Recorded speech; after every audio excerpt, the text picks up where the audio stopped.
Piliin mo ang Pilipinas. Kukuha ka ng valid ID. Hahanapan ka ng 2 valid ID. Piliin mo ang Pilipinas pag undertime kaltas. Pag overtime. Thank you. Piliin mo ang Pilipinas. Pero nag-abroad. Piliin mo ang Pilipinas, pero puro kidrama at K-pop ang alam. Piliin mo ang Pilipinas.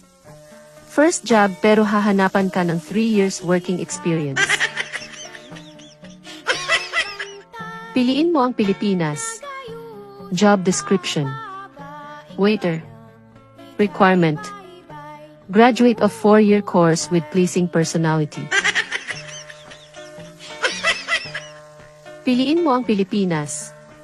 Kahit ikaw ang pinaka-qualified sa trabaho, di ka pa rin matatanggap pag wala kang backer.